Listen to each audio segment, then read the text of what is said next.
So Joe, we started having some success here. Like, those two courtyard buildings lead into, all right, we're starting to get a flow here.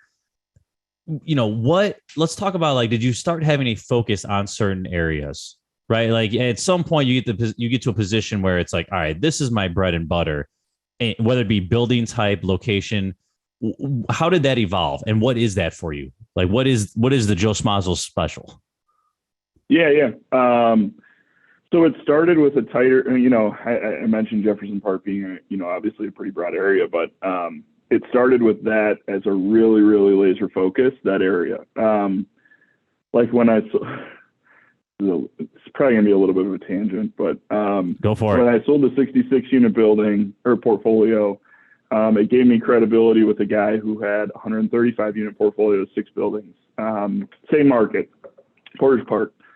And he was in Arizona, and I was hammering him, and he's like, all right, I'm coming to town. Meet me on Saturday at like Hilton or Marriott or whatever out by O'Hare. And so I was so stoked. There's so many calls. This guy, it's a big portfolio. And I get out there, and I brought a guy who was like mentoring me at the time, and there was like a comic book or like a Pokemon type convention, and everybody was dressed up.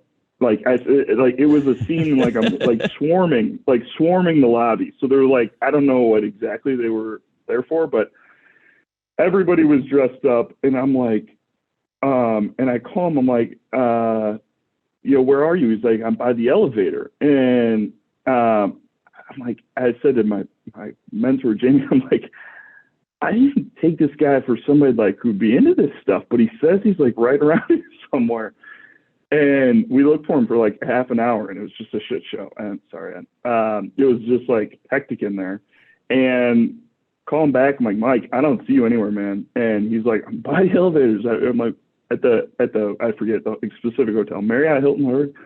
He's like, yeah. We figure out that there's two Hiltons or Marriotts out by O'Hare, and he's at the other one. So we show up, and it's like we're a half an hour late to the meeting now. We were like half an hour early. We're half an hour late to the meeting, and he's literally taking a nap at the bottom of the elevator. So I don't know why I brought that up, but it was it reminded me because the 66 unit portfolio led to a portfolio that I ultimately sold. That was 135 units. It was about twice the size, and the 135 units, just the way the 66 unit deal provided me, some legs. They say like deals have babies, or, there's a compounding effect to the activity.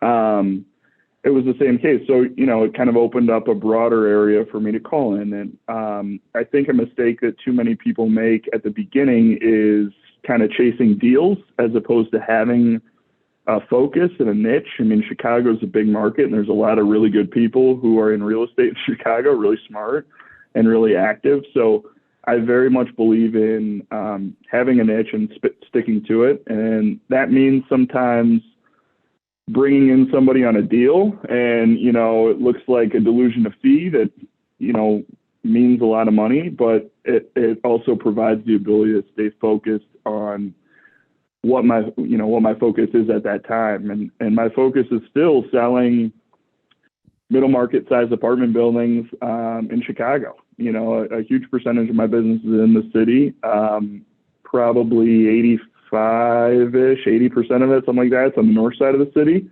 To call it, $40 million buildings, which ends up being, 10 to a couple hundred units generally. And then the remaining part of my business is in and around Hyde Park, which ends up having kind of similar pricing metrics, similar drivers, as some of the north side markets. So I have, that's what I've been doing for the last 12 years and sticking to it.